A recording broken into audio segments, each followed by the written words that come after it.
નમસ્કાર વિદ્યાર્થી મિત્રો, હું શિરીષ સુરતી આપ સર્વનું તમારી પોતાની યુટ્યુબ ચેનલ ઓશન કોચિંગ ક્લાસીસમાં હાર્દિક સ્વાગત કરું છું. વિદ્યાર્થી મિત્રો, તમે જેની ખૂબ જ આતુરતાપૂર્વક રાહ જોઈ રહ્યા છો એ પ્રથમ પરીક્ષા માટેનું જે વિકાસ પરીક્ષા લક્ષી અસાઇનમેન્ટ છે જે નવનીત પબ્લિકેશન દ્વારા રજૂ કરવામાં આવે છે એ વિકાસ પરીક્ષા લક્ષી અસાઇનમેન્ટ આવી ચૂક્યું છે વિદ્યાર્થી મિત્રો. એટલે તમારે હવે બિલકુલ ચિંતા કરવાની જરૂર નથી. અને વિદ્યાર્થી મિત્રો, બીજી એક વાત કે આ જે વિકાસ પરીક્ષા લક્ષી અસાઇનમેન્ટ છે ને એ તમારી પ્રથમ પરીક્ષા માટે ખૂબ જ મહત્વનું રહેલું છે. તો વિદ્યાર્થી મિત્રો, ફટાફટ આ વિકાસ પરીક્ષા લક્ષી જે અસાઇનમેન્ટ છે ને એની ખરીદી કરી લેજો. કારણ કે આ વિકાસ પરીક્ષા લક્ષી અસાઇનમેન્ટ તમારી પરીક્ષા માટે બહુ જ ઇમ્પોર્ટન્સ છે પ્રથમ સત્ર માટે. એટલે ધ્યાન રાખજો વિદ્યાર્થી મિત્રો. અને વિદ્યાર્થી મિત્રો, કે સમગ્ર યુટ્યુબ ચેનલમાં સૌ પ્રથમવાર વિકાસ પરીક્ષા લક્ષી અસાઇનમેન્ટના સોલ્યુશન તમને માત્ર અને માત્ર ઓશન કોચિંગ ક્લાસીસના યુટ્યુબ ચેનલ ઉપરથી જ તમને પ્રાપ્ત થશે. બીજા ક્યાંય કોઈ જગ્યા ઉપરથી તમને એ પ્રાપ્ત થવાનું નથી. તો ફટાફટ ધ્યાન આપજો. તો શરૂ કરીએ વિદ્યાર્થી મિત્રો આપણો અભ્યાસ. આજના આ વિડીયોની અંદર વિદ્યાર્થી મિત્રો આપણે ધોરણ 10 વિષય ગુજરાતી વિકાસ પરીક્ષા લક્ષી અસાઇનમેન્ટ જે પ્રથમ પરીક્ષા માટે ખૂબ જ મહત્વનું રહ્યું છે એનો આપણે અભ્યાસ કરવાના છે. વિદ્યાર્થી મિત્રો, આગળના વિડીયોમાં આપણે વિભાગ એ, વિભાગ બી અને વિભાગ સી નું સંપૂર્ણ અને સચોટ સોલ્યુશન મેળવી ચૂક્યા છે. આજના આ વિડીયોની અંદર આપણે વિભાગ ડી એટલે કે તમારા માટે જે લેખન વિભાગ છે એનો આપણે અભ્યાસ કરીશું. અને એ લેખન વિભાગમાં પણ આપણે બે ભાગ છે, બરાબર? એક અર્થ વિસ્તાર અને બીજો અહેવાલ લેખન. જેમાં આજના આ વિડીયોની અંદર આપણે અર્થ વિસ્તારનો આપણે અભ્યાસ કરવાના છે. તો શરૂ કરીએ વિદ્યાર્થી મિત્રો આપણો અભ્યાસ, બરાબર છે? ચાલો હવે આપણે આપણો અભ્યાસ આગળ વધારીએ છીએ વિદ્યાર્થી મિત્રો. તમે સ્ક્રીન ઉપર જોઈ શકો છો કે પ્રથમ પરીક્ષા માટે ખાસ મહત્વનું જે કહી શકાય એવું વિકાસ પરીક્ષા લક્ષી અસાઇનમેન્ટ બુક 2025ના વર્ષનું આવી ચૂક્યું છે. તો વિદ્યાર્થી મિત્રો, તમારા મનમાં એવો પ્રશ્ન ઉભો થતો હશે કે સર, આ વિકાસ પરીક્ષા લક્ષી અસાઇનમેન્ટના સોલ્યુશનની જે ફાઇલ છે એ કેવી રીતે મળશે? અસાઇનમેન્ટ બુક અમને ક્યાંથી ખરીદી કરવી હોય તો ક્યાંથી મળી શકે? તો એની ક્યાંય કોઈ ચિંતા કરવાની જરૂર નથી. ધોરણ 10ના અસાઇનમેન્ટ બુકની જે ખરીદી કરવા માટેની જે લિંક છે એ તમને નીચે ડિસ્ક્રિપ્શનમાં આપવામાં આવેલી છે વિદ્યાર્થી મિત્રો. ત્યાંથી તમે મેળવી શકો છો, અથવા સ્ક્રીન ઉપર આપેલ જે નવનીતની જે વેબસાઇટ છે એ વેબસાઇટના માધ્યમ દ્વારા પણ તમે ખરીદી કરી શકો છો. અને વિદ્યાર્થી મિત્રો, હા, જો તમે આ વિકાસ પરીક્ષા લક્ષી અસાઇનમેન્ટ બુક છે એ તમારે ઘર બેઠા મેળવવી હોય ને તો માત્ર ને માત્ર 130 રૂપિયા જેવી કિંમતની અંદર તમને પ્રાપ્ત થઈ શકે છે. આ વરસાદના સમયમાં તમારે બહાર જવાનું, રસ્તાઓ ખારાવાળા છે, પડી જશું તો આપણે કંઈક વાગશે, નુકસાની થાય, એની કરતાં બહેતર છે કે ઘર બેઠા તમે 130 રૂપિયાની અંદર તમે આ વિકાસ પરીક્ષા લક્ષી અસાઇનમેન્ટ બુક તમે સરળતાથી મેળવી શકો છો. અને ઘર બેઠા અસાઇનમેન્ટ બુક મેળવવા માટે અમારા મોબાઈલ નંબરનો તમે સંપર્ક કરી શકો છો. અમારો મોબાઈલ નંબર છે 7046222254 નંબર ઉપર તમે સંપર્ક કરીને મેળવી શકો છો.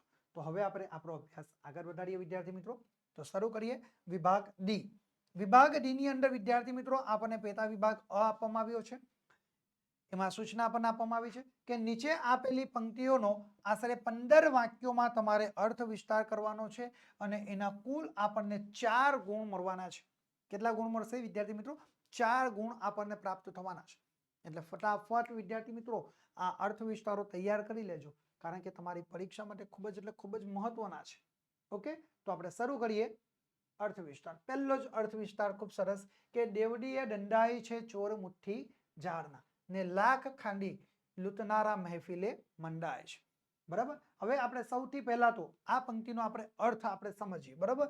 આ પંક્તિનો આપણે અર્થ જોઈએ અને ત્યાર પછી આપણે તેની સમજૂતી જોઈએ કે આ પંક્તિમાં કવિએ આપણી સામાજિક વિષમતા અને ન્યાયની પોકળતાનું માર્મિક ચિત્રણ એ રજૂ કર્યું છે.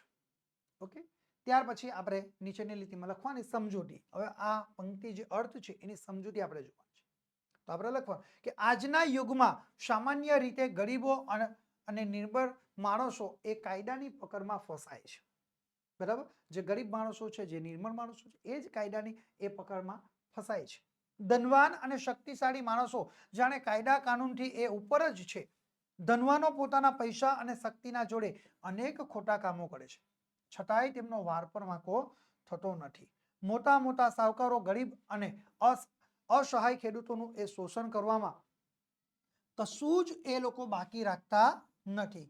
ખેડૂતો કાળી મજૂરી કરીને એ પકવેલું ધાન એ જમીનદારો એ ઉપાડી જાય છે. જે ધનવાન લોકો છે બરાબર, એ લોકો બધું જ લઈ લે છે. ગરીબ લોકોથી જાણતા અજાણતા કશી ભૂલ થઈ જાય તો તેમને આકરામાં આકરી સજા કરવામાં આવે છે. પરંતુ આ ધનવાનો જો કોઈ ભૂલ કરે કે ગુનો કરે તો તેને છાવરવામાં આવે છે અને તેઓ આબાદ રીતે છૂટી જાય છે. શ્રીમંતો અને સાહુકારોના ગુનાઓની કોઈ સજા થતી નથી. જે શ્રીમંતો છે એ શ્રીમંતો અને સાહુકારોના જે ગુના છે, જે ગુના કર્યા હોય ને એના માટે એ લોકોને ક્યાંય કોઈ પ્રકારની સજા નહીં. પરંતુ જો તમે એક નાનકડી ભૂલ કરી અને તો તમને તરત જ એક ગરીબ અને નિર્બળ વ્યક્તિને તરત જ સજા કરવામાં આવે છે. માત્ર ગરીબને જ આનો ભોગ બનવું પડે છે.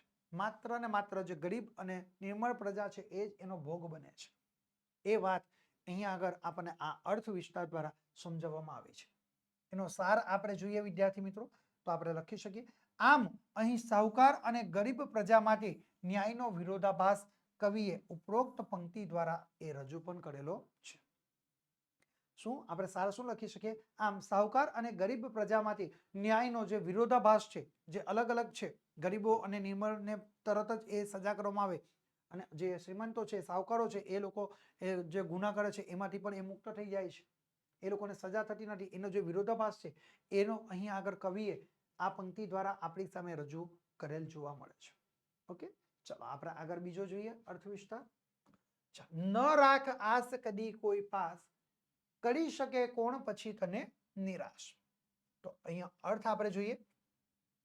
પ્રસ્તુત પંક્તિઓમાં કવિ કહે છે કે આપણે કોઈની પાસે કોઈ જ પ્રકારની આશા રાખીએ તો આપણે નિરાશ થવાનો વખત કદી નહીં આવે.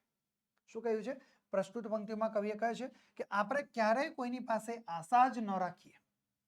કોઈની પાસે આપણે આશા નહીં રાખવી. જો આશા રાખીશું તો આપણને નિરાશા મળશે. એટલે જ કવિ કહે છે કે કોઈની પાસે આપણે આશા ન રાખીએ તો આપણને નિરાશ થવાની વાત કદી જ નહીં આવે.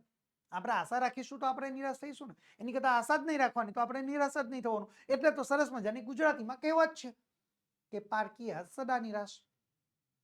એટલે આપણે હવે એની સમજૂતી જોઈએ કે પારકીયા સદા નિરાશ, પારકા ઉપર રાખેલી આશા કાયમ એ ઠગાડી નીવડે છે. શું કહ્યું છે? પારકીયા સદા નિરાશ, પારકા ઉપર રાખેલી આશા કાયમ માટે એ ઠગાડી નીવડે છે. પારકાની આશાએ બેસી રહેવાથી આપણા કામ સમયસર અને સંતોષકારક રીતે થતા નથી. જો આપણે બીજાના ભરોસે બેસી રહીશું ને તો આપણે જે કામ જેવી રીતે અને એકદમ પદ્ધતિસર જોઈએ છે એવું કામ આપણને પરફેક્શન સાથેનું કામ આપણને પદ્ધતિસરનું કામ ક્યારેય પ્રાપ્ત થતું નથી. કારણ કે આપણે બીજાના ભરોસે છે. જ્યાં સુધી આપણે આપણું કામ પોતે પાર નહીં પાડીશું ને ત્યાં સુધી એનું કામ આપણને પરફેક્શન સાથેનું કામ આપણને મળી શકવાનું નથી. બરાબર? એટલે સંતોષકારક રીતે એ થતા નથી. કોઈ વાર આપણું કામ અટવાઈ પડે છે. આપણા સમય અને શક્તિનો એ દુર્વ્યય થાય છે. શું થાય છે? આપણા સમય અને શક્તિનો એ દુર્વ્યય થાય છે. એક ખેડૂતે તેના ખેતરમાં લણણી કરવા માટે જ્યાં સુધી પારકાની આશા રાખી હતી ત્યાં સુધી તેના ખેતરનો પાક લણી શકાયો નહીં. બહુ સરસ આ લાવણી અને તેના બચ્ચાનું ઉદાહરણ છે. આ વાર્તા કદાચ તમને ખબર હોય કે ન હોય પણ તમને કહી દઉં કે એક ખેડૂત છે, ખેતરની અંદર એ લાવણી રહે છે એના બચ્ચાની સાથે. એ ખેડૂતનો પાક તૈયાર થઈ જાય છે. પાક તૈયાર થઈ જાય એટલે એ લાવણીના ખેડૂતને એના મજૂરોને કહે છે કે આપણો પાક તૈયાર થઈ ગયો છે, આવતીકાલે આપણે કાપવાનો છે. લાવણી તો એના બચ્ચા માટે ચણ લેવા માટે જાય છે. સાંજે આવે છે એટલે બચ્ચાની માતા લાવણીને વાત કરે છે કે આજે ખેડૂત એવું કહે છે કે આપણે આજે પાક તૈયાર થઈ ગયો છે તો આપણા મજૂરોને એમને કહ્યું છે કે ભાઈ આ કાપણી કરવાની છે. એટલે એની માતાએ મમ્મીને જે લાવણીના બચ્ચાની માતાને કહે કે આપણે હવે અન્ય જગ્યાએ જવું પડશે. લાવણી કહે છે કે અત્યારે આપણે ક્યાંય જવાની જરૂર નથી, આપણે અહીંયા જ રહીશું. બીજા દિવસે પણ એનું એ જ પુનરાવર્તન થાય. કોઈ મજૂરો આવ્યા નહીં. ફરી પાછી લાવણી એના બચ્ચા માટે ચણ લેવા માટે જાય. ફરી પાછા આવે. એની એ જ પરિસ્થિતિનું પુનરાવર્તન. ત્રીજા દિવસે પણ આવું જ થાય. ચોથા દિવસે લાવણી એના બચ્ચાને ખેડૂતનો જે માલિક છે, ખેતરનો માલિક ખેડૂત, એ પોતે નક્કી કરે છે કે આવતીકાલે તો મારે પોતે જ વહેલી સવારે કાપણી કરવાની શરૂ કરવી છે.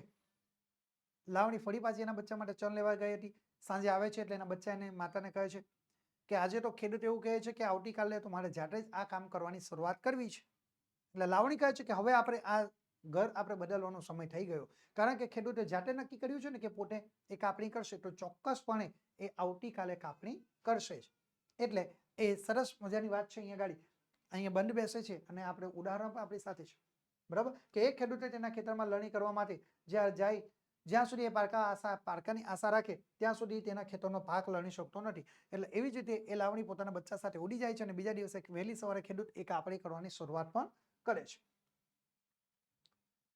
એવી જ રીતે અહીંયા આગળ એ ખેતરના એક છોડ પર મારો બાંધીને રહેતી લાવણી આ વાત જાણતી હતી.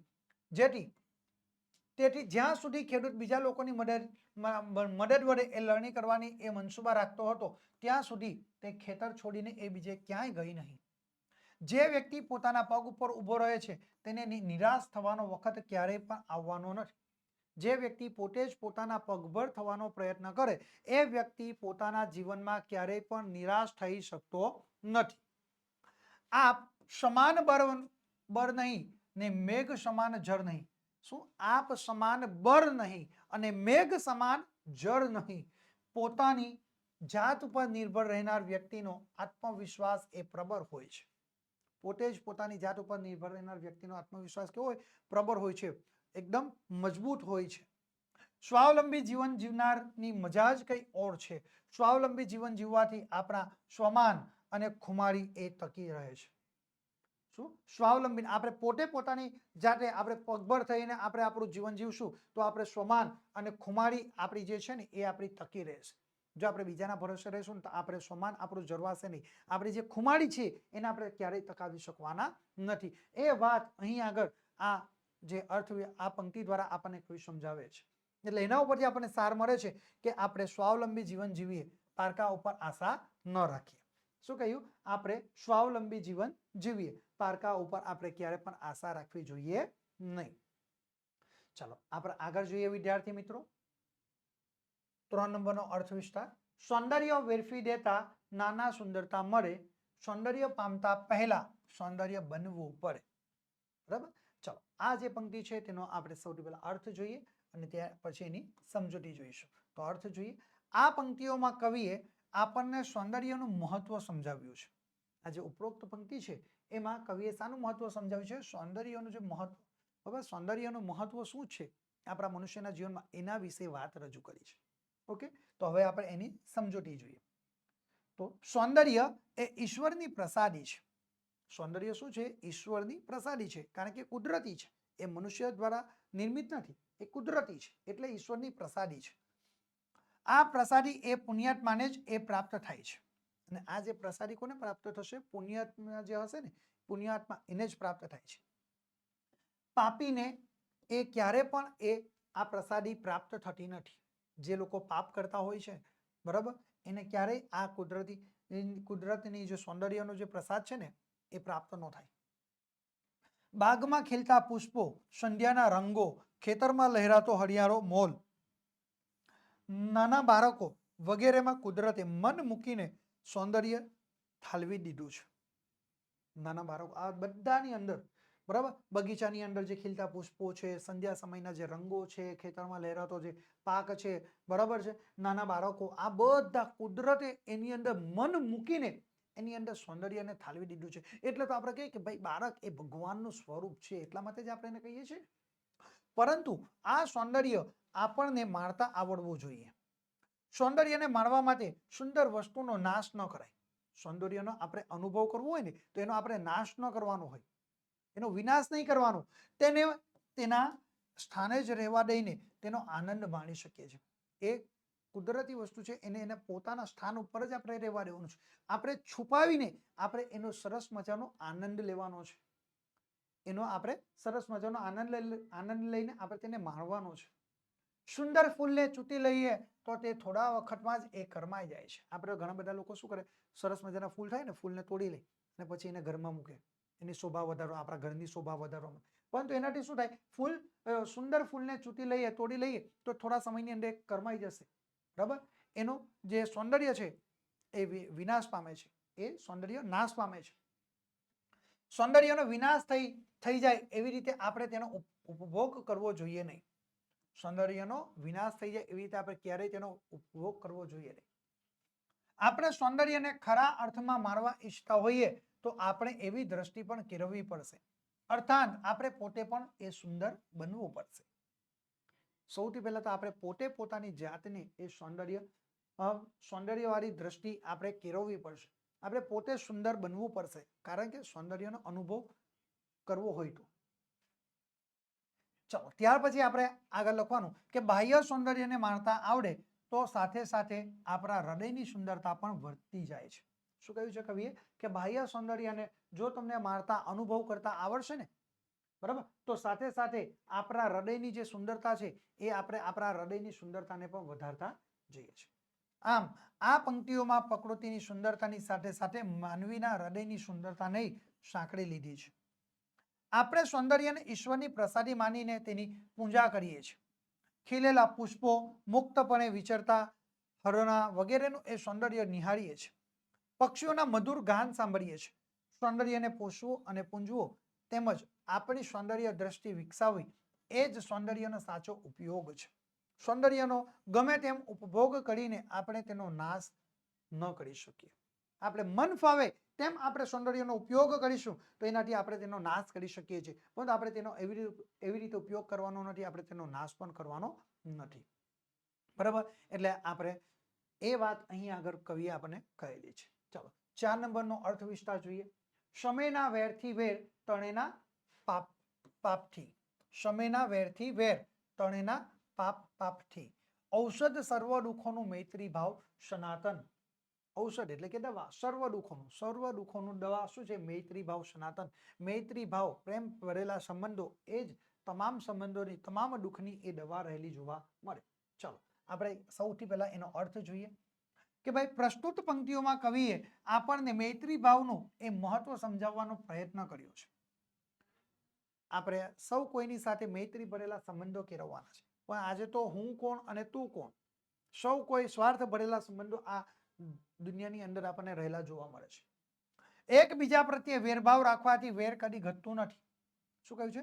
એકબીજા પ્રત્યે વેરભાવ રાખવાથી ક્યારે પણ વેર ઘટતું નથી. પાપી સાથે પાપપૂર્ણ વ્યવહાર કરવાથી પાપ દૂર થઈ શકતું નથી. શું કહ્યું છે? પાપી સાથે પાપપૂર્ણ વ્યવહાર કરવાથી એ ક્યારેય દૂર થઈ શકતું નથી. દુશ્મનને અને પાપીને મૈત્રીપૂર્ણ વ્યવહારથી જ એ જીતી શકાય છે. શું?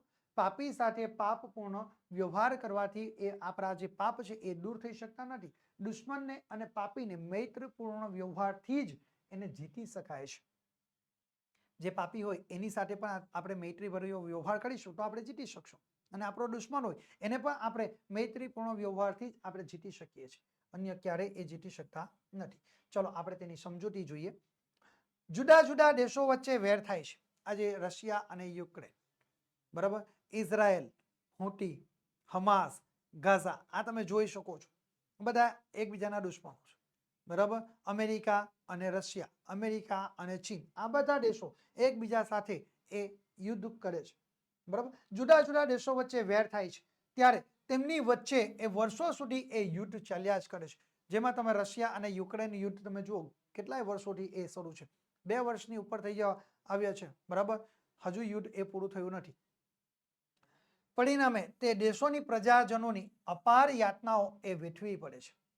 પરિણામે દેશોની એ જે દેશ છે એ દેશની જે પ્રજા છે એ પ્રજાજનોએ આ યાતાયાત એ વેઠવી પડે છે, એની મુશ્કેલીઓ વેઠવી પડે છે, એને સહન કરવું પડે છે. તેમાં જાનમાલની પુષ્કળ એ ખુવાડી થાય છે. ઘણા લોકોના મૃત્યુ જાય છે. એક સ્ત્રી પોતાના પતિને ગુમાવે છે, એક માતા પોતાના બાળકને ગુમાવે છે, એક ભાઈ પોતાના ભાઈને ગુમાવે, એક બહેન પોતાના ભાઈને ગુમાવે. એવું કેટલાય લોકોએ પોતપોતાના જીવ ગુમાવવો પડે છે. આથી દેશની પ્રગતિ એ આપણે ત્યાં આગળ શું થાય છે? અટકી જાય છે. ધોરણ 10ના બોર્ડના વર્ષમાં ગુજરાતના શ્રેષ્ઠ શિક્ષકો પાસેથી વિદ્યાર્થી મિત્રો તમને ભણવાનો મોકો પ્રાપ્ત થાય છે. હવે તમારા મનમાં એવો વિચાર આવશે કે સર, આ ધોરણ 10ના જે વિદ્યાર્થીઓ છે, બરાબર, બોર્ડના વિદ્યાર્થીઓને ગુજરાતના શ્રેષ્ઠ શિક્ષકો પાસેથી ભણવાનો મોકો કેવી રીતે પ્રાપ્ત થાય? તો એ મોકો વિદ્યાર્થી મિત્રો તમને ઓશન કોચિંગ ક્લાસીસ દ્વારા જે શરૂ કરવામાં આવેલ જે બ્રહ્માસ્ત્ર બેચ છે ને 2024ના વર્ષનું, આ 2024ના બેચના માધ્યમથી તમને પ્રાપ્ત થાય છે. અને આ જે બ્રહ્માસ્ત્ર બેચ છે ને, બેસ્ટ પ્રાઇઝની અંદર અમે તમને આપી રહ્યા છીએ. હવે વિદ્યાર્થી મિત્રો આ જે બ્રહ્માસ્ત્ર બેચ છે એમાં મુખ્ય 4 વિષયોને આપણે ધ્યાનમાં લીધા છે. એમાં ગણિત વિષય, વિજ્ઞાન વિષય, અંગ્રેજી વિષય અને સામાજિક વિજ્ઞાન વિષય. આ 4 મુખ્ય વિષયોને આપણે ધ્યાનમાં રાખીને બ્રહ્માસ્ત્ર બેચ શરૂ કરેલું છે. એમાં જો વિદ્યાર્થી મિત્રો તમે ધોરણ 10 ના ગણિત વિષયના બ્રહ્માસ્ત્ર બેચમાં જોડાવાની ઈચ્છા રાખો છો તો એ ધોરણ 10 ના ગણિત વિષયના બ્રહ્માસ્ત્ર બેચની કિંમત છે માત્ર અને માત્ર 499 રૂપિયા. 499 રૂપિયા તમે પે કરીને ગણિત વિષયના બ્રહ્માસ્ત્ર બેચની અંદર જોડાઈ શકો છો. એવી જ રીતે વિજ્ઞાન વિષયના બ્રહ્માસ્ત્ર બેચની અંદર જોડાવા માટેની કિંમત છે માત્ર અને માત્ર 499 રૂપિયા. 499 રૂપિયા તમે પે કરશો એટલે વિજ્ઞાન વિષયના બ્રહ્માસ્ત્ર બેચમાં પણ તમે જોડાઈ શકો છો. એવી જ રીતે અંગ્રેજી વિષયના બ્રહ્માસ્ત્ર બેચમાં જોડાવા માટેની કિંમત છે માત્ર અને માત્ર 499 રૂપિયા છે. બિલકુલ એટલે બિલકુલ ચિંતા કરવાની ક્યાંય કોઈ જરૂર નથી. બરાબર, 499 રૂપિયા પે કરશો એટલે તમે અંગ્રેજી વિષયના બ્રહ્માસ્ત્ર બેચની અંદર તમે જોડાઈ શકો છો. અને વિદ્યાર્થી મિત્રો એક મોન્સૂન ઓફર અમે તમને આપી રહ્યા છે. ઓશિયન કોચિંગ ક્લાસીસ તમારા માટે મોન્સૂન ઓફર લાવી છે આ બ્રહ્માસ્ત્ર બેચની અંદર. એમાં ધોરણ 10 ના સામાજિક વિજ્ઞાન વિષયના બ્રહ્માસ્ત્ર બેચમાં તમને આ ઓફર મળશે. બીજા બેચોમાં નહીં, ગણિત વિષય, વિજ્ઞાન વિષય, અંગ્રેજી વિષયમાં નહીં, માત્ર સામાજિક વિજ્ઞાન વિષયની અંદર. ઓકે, આ સામાજિક વિજ્ઞાન વિષયના બ્રહ્માસ્ત્ર બેચમાં જોડાવા માટેની કિંમત છે માત્ર ને માત્ર 199 રૂપિયા. એટલે અડધાથી પણ ઓછી કિંમત છે વિદ્યાર્થી મિત્રો. તો ફટાફટ તમે આ ધોરણ 10 ના સામાજિક વિજ્ઞાન વિષયના બ્રહ્માસ્ત્ર બેચની અંદર જોડાઈ જજો. કારણ કે તમને ધોરણ 10 ના જે બ્રહ્માસ્ત્ર બેચ છે ને એ બ્રહ્માસ્ત્ર બેચની કિંમત અડધાથી પણ ઓછી છે. ફટાફટ જોડાઈ જજો. બરાબર, અને જો તમે આ તમામ વિષયના બ્રહ્માસ્ત્ર બેચની ખરીદી કરો છો બરાબર, તો તમને બીજી એક જબરજસ્ત ઓફર મળશે. ઘણા બધા વિદ્યાર્થી કહે છે કે સર આટલી જ ઓફર, હજુ ઓફરનો લાભ નહીં મળશે. હજુ પણ તમને ઓફરનો લાભ મળશે. આટલી જ ઓફર નથી આપતું. ઓશન કોચિંગ ક્લાસીસ તમને જબરજસ્ત ઓફર આપે છે. અને આ ઓફર તમને અમે આપી રહ્યા છે ગણિત વિષય, અંગ્રેજી વિષય, વિજ્ઞાન વિષયના જે તમે બ્રહ્માસ્ત્ર બેચની ખરીદી કરો છો ને તો વિદ્યાર્થી મિત્રો તમને ધોરણ 10 નો સામાજિક વિજ્ઞાન વિષયનો બ્રહ્માસ્ત્ર બેચ બિલકુલ એટલે બિલકુલ ફ્રીમાં પ્રાપ્ત થશે. શું? ધોરણ 10 નો જે સામાજિક વિજ્ઞાન વિષયનો જે બ્રહ્માસ્ત્ર બેચ એ બિલકુલ ફ્રીમાં તમને પ્રાપ્ત થઈ જવાનો છે. એટલે ક્યાંય કોઈ પણ પ્રકારે તમારે ચિંતા કરવાની જરૂર નથી. ફટાફટ વિદ્યાર્થી મિત્રો આપ ધોરણ 10 ના બ્રહ્માસ્ત્ર બેચની અંદર જોડાઈ જજો. પછી એવું કહેશો નહીં કે સર અમે રહી ગયા. બરાબર છે, ચલો આપણે આપણો અભ્યાસ આગળ જોઈએ. એટલે મનુષ્ય એક પાપને ઢાંકવા માટે એ બીજું પાપ આચરે છે, પરંતુ પાપ દ્વારા એ પાપ એ દૂર થઈ શકે નહીં. પાપી હોય બરાબર, આપણે પાપથી પાપને દૂર કરવાનો પ્રયત્ન કરીશું તો એ ક્યારેય દૂર થઈ શકશે નહીં. મિત્રતાનો હાથ લંબાવવાથી જ વેરીને અને પાપીને જીતી શકાય છે. જયપ્રકાશ નારાયણે અને રવિશંકર મહારાજે એ મૈત્રીપૂર્ણ વ્યવહારથી અનેક ખૂંખાર ડાકુઓના જીવન એમણે સુધાર્યા છે. કોણે કોણે? જયપ્રકાશ નારાયણે અને રવિશંકર મહારાજે. બરાબર, એ મૈત્રીપૂર્ણ વ્યવહાર એમની સાથે કેળવ્યા અને જે ભયંકર ડાકુઓ હતા, ખૂંખાર ડાકુઓ, એમના જીવનને પણ એમણે સુધાર્યા હતા. મહાત્મા ગાંધીએ આપણા દેશની સમસ્ત પ્રજાને મૈત્રી અને સદભાવનાના પાઠ પણ તેમણે આપણને શીખવ્યા છે. આના ઉપરથી આપણે સાર તારવવાનો છે કે આપણે રોજિંદા વ્યવહારમાં સૌની સાથે મિત્રતાનો ભાવ રાખીને આપણા જીવનને મધુર બનાવીએ. શું કહ્યું છે? આપણે આપણા રોજિંદા જીવનની અંદર સૌની સાથે આપણે મૈત્રીભાવપૂર્ણ વ્યવહાર આપણે રાખવાનો છે. અને એ મિત્રતાનો ભાવ રાખીને આપણે આપણા જીવનને વધુ એ મધુર બનાવવાનું છે, એમ કવિ અહીં આગળ આપણને કહે છે આ પંક્તિમાં. ઓકે, આ રીતે વિદ્યાર્થી મિત્રો આપણે સરસ મજાનો અહેવાલ તૈયાર કરી શકીએ છીએ. ચલો હવે આપણે આગળ જોઈએ 5 નંબરનો અર્થ વિસ્તાર. 3 વાના મુજને મળ્યા, હૈયું, મસ્તક અને હાથ. બહુ દઈ દીધું નાથ, જા ચોથું નથી માંગવું. શું કહ્યું? જા ચોથું નથી માંગવું. આ પંક્તિ બહુ સરસ છે. અહીંયા આપણે એનો અર્થ જોઈએ. પહેલો એનો અર્થ આપણે જોઈએ. હે નાથ, તારી કૃપાથી મને જે 3 વસ્તુઓ મળી છે. શું કહ્યું છે? હે નાથ, તારી કૃપાથી મને જે 3 વસ્તુઓ મળી છે તે અઢળક છે. તે મારા માટે સૌથી મહાન છે. બરાબર, અને તે છે પહેલામાં પહેલું હૈયું, બીજું છે મસ્તક અને ત્રીજું છે હાથ. આ 3 આપીને મને તમે ઈશ્વર બહુ દઈ દીધું છે. હૈયું, આપણું હૈયું, મસ્તક અને હાથ. આ હાથ એ આપણને આપ્યું છે ઈશ્વરે, એનાથી બહુ જ આપણને આપી દીધું છે. હવે મારે વિશેષ તમારી પાસે કઈ જ માંગવાની આશા નથી.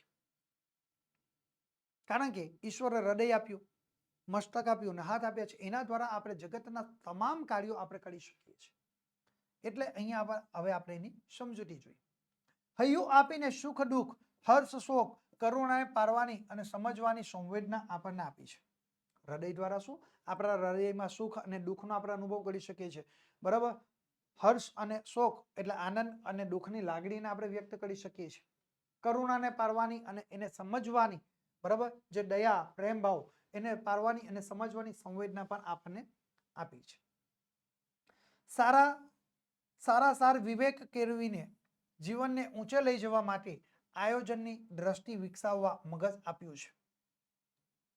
આપણે કોઈ બી શ્રેષ્ઠ કાર્ય કરવું હોય ને એના માટે આપણે આપણું મગજનો ઉપયોગ કરવો. મગજના ઉપયોગ કર્યા વગર આપણે ક્યાંય કોઈ કાર્ય કરી શકીએ નહીં. એટલે આયોજનની દ્રષ્ટિ વિકસાવવા માટે આપણને ઈશ્વરે મગજ આપ્યું છે. સ્વપ્નને સાકાર કરવા, પુરુષાર્થથી એ સિદ્ધિ પ્રાપ્ત કરવા આપણને ઈશ્વરે હાથ આપ્યા છે. અને એની સાથે એ પ્રભુ આ ત્રણનો એ સમુચિત ઉપયોગ કરીને જ માણસે સામાજિક, આર્થિક અને ભૌતિક, આધ્યાત્મિક અને વૈજ્ઞાનિક તેમજ સાહિત્ય, સંગીત અને શિલ્પ જેવા વિવિધ ક્ષેત્રોમાં એ પોતે પોતાનો વિકાસ કરી શકે છે. મનુષ્યએ આ ત્રણનો ઉપયોગ કરીને જ સામાજિક, આર્થિક, ભૌતિક, આધ્યાત્મિક અને વિજ્ઞાન તેમજ સાહિત્ય, સંગીત અને શિલ્પ જેવી બાબતોની અંદર એ પોતે પોતાના ક્ષેત્રમાં વિકાસ કરી શક્યો છે. આજના યુગમાં આ ત્રણેય અંગોના લીધે માણસે કેટલી સિદ્ધિઓ પ્રાપ્ત કરેલી આપણને જોવા મળે છે. એ વાત કવિએ અહીં આગળ રજૂ કરી છે. હવે આપણે એનો સાર જોઈશું વિદ્યાર્થી મિત્રો. તો પ્રસ્તુત પંક્તિઓમાં પ્રભુ પરત્વેનો આભાર વ્યક્ત થયો છે. ઈશ્વર પ્રત્યે આપણે, ઈશ્વર જે આપણે આ જીવન આમ આપ્યું છે એમાં હૈયું, મસ્તક અને હાથ જે આપ્યા ને એના માટે આપણે ઈશ્વરનો આભાર વ્યક્ત કર્યો છે. આ ત્રણ વસ્તુઓ પ્રાપ્ત કરીને કવિ ધન્યતા અનુભવે છે, જીવનની સાર્થકતાનો અનુભવ કરે છે અને કવિ કહે છે કે બહુ દઈ દીધું નાથ જા, ચોથું નથી માંગવું. આ ત્રણ વરદાન તું મને આપ્યા, બહુ આપ્યું છે, હવે ચોથું વરદાન મારે તારી પાસે નથી જોઈતું. એટલા માટે કહ્યું છે કે બહુ દઈ દીધું નાથ જા, ચોથું નથી માંગવું. એમ અહીં આગળ તેમણે કહ્યું છે. ઓકે, ચાલો હવે આપણે આગળ જોઈએ. એ પહેલા વિદ્યાર્થી મિત્રો આપણે વિકાસ પરીક્ષા લક્ષી અસાઇનમેન્ટનું સંપૂર્ણ અને સચોટ સોલ્યુશન આપણે જોઈ રહ્યા છીએ. હવે વિદ્યાર્થી મિત્રો તમારા મનમાં પ્રશ્ન થશે કે સર અમે આ વિડીયો જોઈને સરસ તૈયારી તો કરીએ છીએ, પરંતુ સર અમને જો PDF ફાઇલ મળી જાય ને તો અમે તૈયારી હજુ વધુ સારી રીતે કરી શકીએ. તો આ વિદ્યાર્થી મિત્રો આ PDF ફાઇલ તમારે ક્યાંથી મેળવવી, કેવી રીતે મેળવવી, એ તમારા મનમાં પ્રશ્ન ઊભો થતો હશે. તો વિદ્યાર્થી મિત્રો તમારે બિલકુલ ચિંતા કરવાની જરૂર નથી. સોલ્યુશનની PDF ફાઇલ મેળવવા માટે વિદ્યાર્થી મિત્રો તમે અત્યારે જ તમારા મોબાઈલના પ્લે સ્ટોરમાં જાઓ. પ્લે સ્ટોરમાં જઈને તમે ત્યાં આગળ ઓશન કોચિંગ ક્લાસીસની જે એપ્લિકેશન છે એ એપ્લિકેશનને તમારા ફોનમાં ઇન્સ્ટોલ કરો. એ એપ્લિકેશનને તમે ઇન્સ્ટોલ કરશો એટલે એમાંથી તમને PDF ફાઇલ ડાઉનલોડ કરવાનો વિકલ્પ પ્રાપ્ત થશે. એના ઉપર તમે ક્લિક કરશો એટલે તમે સરળતાથી PDF ફાઇલ ડાઉનલોડ કરી શકો છો. PDF ફાઇલ મેળવવા માટેની જે લિંક છે ને વિદ્યાર્થી મિત્રો એ તમને નીચે ડિસ્ક્રિપ્શનમાં પણ આપવામાં આવેલી છે. વધુ માહિતી મેળવવી હોય તો વિદ્યાર્થી મિત્રો અમારા મોબાઈલ નંબરનો સંપર્ક તમે કરી શકો છો. અમારો મોબાઈલ નંબર છે 7046 22 22 54 નંબર ઉપર તમે સંપર્ક કરીને તમે વધુ માહિતી મેળવી શકો છો. ઓકે, ચલો હવે આપણે આગળ આપણો અભ્યાસ જોઈએ વિદ્યાર્થી મિત્રો. 6 નંબરનો અર્થ વિસ્તાર જોઈએ. કડવા હોય લીમડા પણ શીતળ તેની છાંય. લીમડા છે ને કડવા હોય પણ એની શીતળતા કેવી હોય, બિલકુલ ઠંડી હોય છે. બાંધવ હોય અબોલદા તોય પોતાની બાઈ. શું કહ્યું છે? બાંધવ હોય અબોલદા તોય પોતાની બાઈ. ચલો અહીં આગળ આ જે પંક્તિ છે એ પંક્તિનો આપણે સરસ રીતે આપણે અહીં આગળ તેનો અર્થ વિસ્તાર કરીએ. બરાબર, ચલો આપણે એને સમજીએ.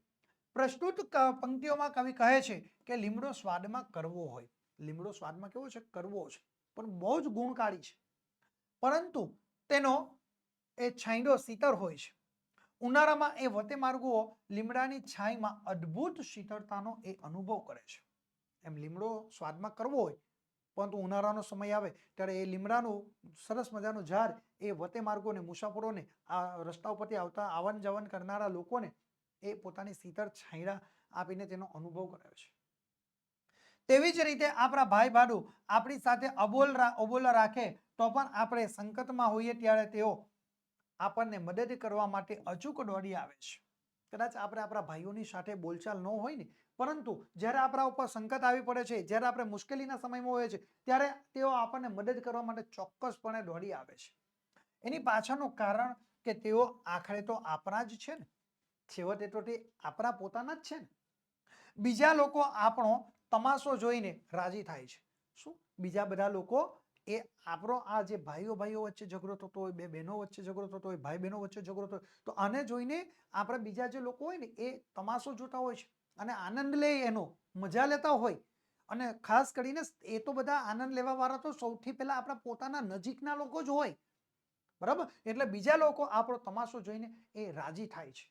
જ્યારે ભાઈને આપણું દુઃખ જોઈને દુઃખ થાય છે.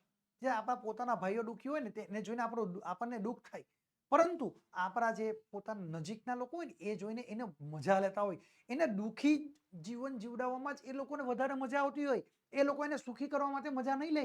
જો એની પાસે પૈસા હોય તો એ સામે એને પૈસા આપીને મદદ કરવાની ભાવના નહીં રાખે, પરંતુ એને વધારે ને વધારે દુઃખી કેવી રીતે કરવો, એ પોતાનું જીવન કેવી રીતે બરબાદ થાય, એ પોતાનાથી આગળ ન વધી જાય, એવી બધી ભાવનાઓ પોતાના મનમાં એ લોકો રાખતા હોય છે.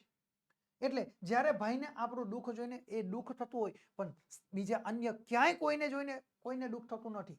તેથી સાચી લાગણીથી પ્રેરાઈને એ મદદ કરવા માટે એ દોડી આવે છે. તો ઘણીવાર એ સાચી મદદ કરવાની ભાવનાથી ભાઈ દોડી આવે ને, પણ કેટલીક વાર એ ભાઈ એની મદદ નથી પણ લેતા. બીજું કે આપણા મા બાપ, આપણા વડીલો અને ગુરુજનો આપણને ઠપકો આપે ત્યારે આપણને માથું ન લગાડવું જોઈએ. આપણે ખોટું ન લગાડવું જોઈએ. આપણા જે ભાઈ બહેનો છે, આપણા માતા પિતા આપણને જ્યારે કંઈક કહેતા હોય ને, ત્યારે એ આપણા સ્વાર્થ માટે નહીં, પરંતુ આપણા ભલા માટે આપણને કહે છે. ત્યારે આપણે માથું લગાડવાની જરૂર નથી. ત્યારે આપણને ખોટું લાગતું હોય છે, પણ એ ખોટું લગાડવાની જરૂર નથી. એટલે અહીંયા કઈ કહ્યું છે, કારણ કે તેઓને આપણા પ્રત્યે જેવી લાગણી હોય છે તેવી જ લાગણી અન્ય વ્યક્તિઓને હોતી નથી. અને જેટલી લાગણી આપણા માતા પિતાને આપણા પ્રત્યે હોય છે ને, પોતાના બાળકો પ્રત્યે, પોતાના સંતાનો પ્રત્યે, એટલી લાગણી ક્યારેય અન્ય કોઈને આપણા પ્રત્યે લાગણી હોતી નથી અને જન્મવાની પણ નથી.